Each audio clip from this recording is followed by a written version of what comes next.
Assalamualaikum warahmatullahi wabarakatuh. Waalaikumsalam warahmatullahi wabarakatuh. Alhamdulillahirabbil alamin wassalatu wassalamu ala asyrofil anbiya'i wal mursalin wa ala alihi wa ashabihi ajma'in amma ba'd. Bagaimana kabarnya hari ini anak-anak?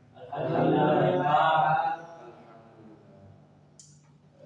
Pertama-tama marilah kita senantiasa memanjatkan puji syukur kita kepada Allah Subhanahu wa taala karena atas limpahan rahmat dan karunia-Nya kita bisa berkumpul di dalam kelas ini dan menjalankan rutinitas kita sebagai siswa, yaitu menuntut ilmu. Tak lupa juga kita curahkan salat dan salam kepada junjungan kita Nabi besar Nabi Muhammad sallallahu alaihi wasallam. Atas perjuangan beliau kita sampai merasakan nikmatnya iman, nikmatnya Islam seperti yang kita rasakan pada saat ini. Baik anak-anak, sebelum melanjutkan pada pembelajaran hari ini, Bapak akan menafsir. Apakah ada yang tidak hadir pada pagi hari ini? Hadir semua. Oh, iya. Alhamdulillah. Sebelum melangkah pada pembahasan kita pada pagi hari ini, alangkah baiknya kita berdoa terlebih dahulu supaya dalam proses pembelajaran kita dimudahkan oleh Allah Subhanahu wa taala. Bagaimana ketua kelas, saya persilakan, Bapak persilakan kepada ketua kelas untuk memimpin doa kepada Jumadil. Sebelum kita belajar, kita berdoa. Doa dimulai. Bismillahirrahmanirrahim. Rabbi zidna ilman warzuqna fahman. Amin. Alhamdulillah. Jadi materi kita pada pagi hari ini adalah tentang wudu. Ada yang tahu apa itu wudu? Siapa? Ya. Wudu itu bersuci, Pak, sebelum melakukan ibadah. Ya, baik sekali. Beri aplaus kepada Jumadil. Sebelumnya dari rumah ke sekolah kalian sudah wudu? Tidak, Pak. Oh, tidak. Oh, iya. Oke, jadi di sini kita akan membahas tentang pengertian wudu, rukun syarat rukun, sunnah wudu, hal-hal yang membatalkan wudu dan kaitan wudu dengan kehidupan kita sehari-hari. Sebelum kita membahas lebih mendalam tentang wudu, Bapak akan membagi dua kelompok yang dimana masing-masing kelompok akan membahas bagian-bagian dari wudu.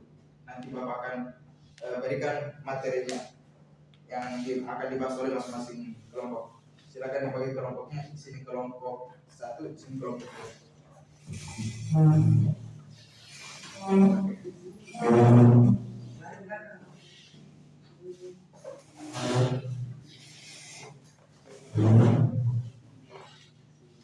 Oh, sebelum itu Bapak lupa tadi menyampaikan tujuan pembelajaran kita pada pagi hari ini adalah yang pertama, siswa mampu menjelaskan pengertian dan hukum wudu. Yang kedua, menyebutkan syarat, rukun dan sunnah wudu. Yang ketiga, mempraktikkan tata cara wudu dengan benar. Kemudian menunjukkan sikap peduli kebersihan dan kesadaran beribadah dalam kehidupan sehari-hari. Baik, kelompok pertama itu akan membahas tentang syarat dan rukun dan sunnah wudu. Yang kelompok 2 yaitu tentang hal-hal yang membatalkan wudu. Bapak beri waktu sekitar 5 menit untuk mencari jawabannya. Kelompok 2 tadi apa, Pak? Hal-hal yang membatalkan wudu.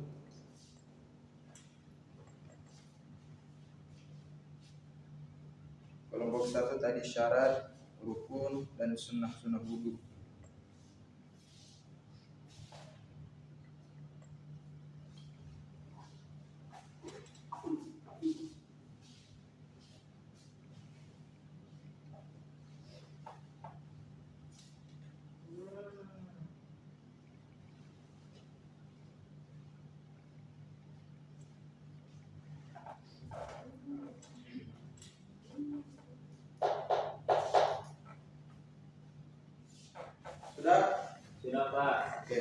Pada kelompok 1, Bapak persilakan untuk memberikan jawaban dari Kalau syarat wudhu Pak itu ada 5. ya apa saja itu. Pertama, Islam, Ya, mumayyiz, ketiga air suci, keempat tidak ada penghalang, dan kelima masuk waktu Pak. ya, Kalau rukun wudhu itu ada 7 Pak. Pertama niat, kedua membasuh wajah, yang ketiga membasuh kedua tangan, keempat mengusap sebagian kepala, yang kelima membasuh kedua kaki, yang keenam tertib, dan yang ketujuh mualah. Suasana wudhu Pak ada 10. Pertama membaca Bismillahirrahmanirrahim, kedua bersiwak sebelum wudhu, ketiga mencuci kedua telapak tangan di awal, keempat berkumur dan istinsaf, yang kelima mengulang setiap basuhan 3 kali, yang keenam mendahulukan anggota bagian kanan, yang keenam mengusap seluruh kepala dan kedua telinga, yang ke-8 menghadap kiblat saat wudhu, yang ke-9 membaca doa setelah wudhu, yang ke-10 salat sunnah wudhu 2 rakaat setelah wudhu. baik. Terima kasih kepada kelompok 1, beri aplaus kepada kelompok 1. Kemudian lanjut kelompok 2 untuk memaparkan diskusinya. Hal yang bergabung itu Pak ada 5. Yang pertama kalau sesuatu dari 2 jalan, kubur dan kubur. Yang kedua hilang akal atau kesadaran. Ketiga menyentuh kemaluan dengan telapak tangan tanpa penghalang. Yang keempat bersentuhan kulit antara laki-laki dan perempuan yang bukan mahram. Yang kelima itulah darah atau nanah dari anggota tubuh. Baik, itu jawaban dari kelompok 2, beri aplaus. Baik, selanjutnya dari pemaparan yang pertama dulu ya, kelompok pertama. Dari pemaparan materi dari kelompok pertama, sekarang anak-anak tahu bahwa rukun-rukun wudhu itu ada berapa? Ada 7 Pak. 7. Baik, Bapak akan sedikit memberikan penjelasan tadi dari jawaban dari kelompok 1 bahwa dalam kitab Safinatun Najah itu rukun wudhu itu ada 6 sebenarnya. Dan mungkin tambahannya yang tadi itu Bapak kurang tahu juga ya, karena di mayoritas di Indonesia sini itu menggunakan mazhab Syafi'i, maka kenapa yang Bapak katakan ada 6 dalam kitab Safinatun Najah karangannya Imam Syafi'i. Bahwa dikatakan di situ yang pertama itu niat, yang kedua membasuh wajah, yang ketiga mencuci tangan dari telapak tangan sampai siku. Yang keempat adalah membasuh kepala, sebagian kepala sampai di tengah saja, tidak semua, karena itu ada di mazhab Maliki kalau Bapak tidak salah. Yang kelima tak kaki. Batas mencuci kaki yaitu mata kaki. Kalau sudah ketika kita berwudu terus mencuci kaki sampai di mata kaki, itu sudah cukup.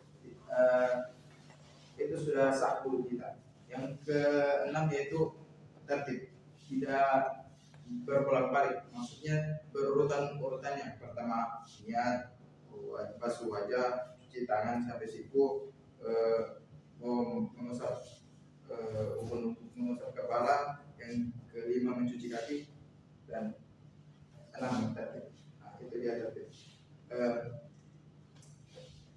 Kemudian Lanjut pada kelompok kedua, yang dimana ada 5 ya tadi, yang halal yang membatalkan wudhu. Ya, ada 5. Yang pertama yaitu keluarnya apa tadi? Keluar sesuatu dari dua jalan. Ya. Dua jalan itu bukan dua jalan yang kayak di jalan, tapi dua jalan dari dubur dan kubur. Dubur itu apa? dubur itu tempat keluarnya kotoran ya. Kalau kubur itu adalah kemaluannya kita. Oke? Selanjutnya tadi apa? Hilang akal, Hilang akal, kesadaran. Kalau tiba-tiba kita hilang akal, tiba-tiba gila, itu juga membatalkan wudhu. Terus yang ketiga tadi apa? kemaluan, Itu kemaluan tanpa alas. Itu juga membatalkan wudhu. Karena kalau misalnya kita menggaruk-garuk bagian kemaluan kita, misalnya gatal atau apa, tanpa menggunakan alas atau kain, itu akan membatalkan wudhu kita. Tapi kalau pakai alas ya tidak apa-apa. Kalau lupa bersentuhan antara laki-laki dan perempuan kok. Itu juga batal. Betul Pak? Ya batal. Kalau yang bukan mahramnya, kalau yang mahramnya itu tidak membatalkan. Seperti contohnya sama ibu kita, sama saudara kita, istri itu batal wudhunya kita. Karena kenapa? Karena dia bukan mahram kita. Makanya kenapa istri itu bisa kita nikahi, karena dia bukan mahramnya kita. Kalau istrinya kita itu mahramnya kita, tidak bisa kita nikahi. Maka kenapa ketika kita menyentuh istri atau apa atau orang lain itu membatalkan wudhu kita. Gitu. Terus tadi yang keempat tadi itu Pak beserta. Ya. Yang kelima Kelima keluar darah atau nanah. Oke, baik. Selanjutnya mungkin supaya kita bisa lebih paham lagi tentang bagaimana itu gerakan-gerakan wudhu, Bapak minta kepada siswa sekalian bisa perwakilan dari kalian untuk melakukan praktekan wudhu. Kita siapa? Oh ya, baik. Kepada Madin. Di sini kalian akan perhatikan cara wudhu yang benar itu bagaimana. Oke. Coba wudhu. Pertama itu mencuci tangan. Ya. Oke. Disunahkan 3 kali. Tapi kalau 1 kali sudah cukup. Oke. Baik. Selanjutnya Bapak akan bertanya kepada anak-anak, apakah anak sekalian pernah melihat orang yang berwudu? Pernah. Setiap hari Pak. Oh, iya. Iya. Ketika kalian melihat orang yang berwudu itu, apa yang terlintas dari pikirannya kalian? Mau sholat. Sholat. Ya. Melakukan ibadah Pak. Ya, betul sekali.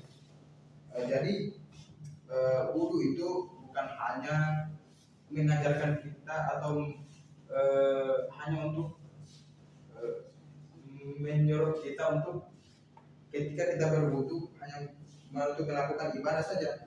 Baik, anak-anak, wudu itu bukan hanya tentang ritual ibadah saja, akan tetapi mengajarkan kita juga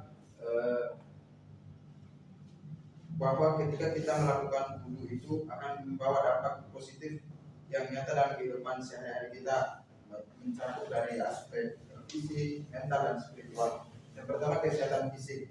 Praktik wudu yang dilakukan minimal 5 kali sehari secara rutin berfungsi sebagai tindakan preventif untuk menjaga kebersihan dan kesehatan tubuh, menjaga kebersihan kulit. Air wudu membersihkan kulit dari kuman, debu, dan kotoran, membantu mencegah penyakit kulit dan jerawat. Kesehatan organ tubuh membantu menjaga kesehatan mulut dan membasuh kaki, menghilangkan keringat serta kotoran.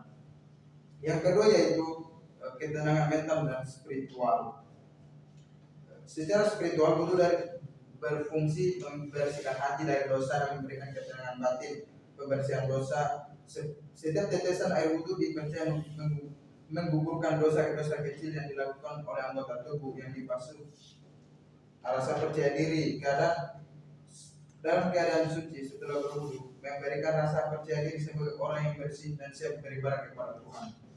Yang ketiga itu dampak wudu juga berdampak pada perilaku. Kebiasaan berwudu mengajarkan disiplin, kebersihan, dan kesiapan mental dalam menjalani aktivitas. Orang menjaga wudu cenderung lebih sadar akan kebersihan baik fisik maupun spiritual yang tercermin dalam perilaku sehari-hari yang lebih positif dan terarah. Dengan demikian, wudu adalah amalan holistik yang mengintegrasikan kebersihan fisik dengan kesucian spiritual, membawa manfaat nyata bagi kualitas kehidupan seorang muslim setiap harinya.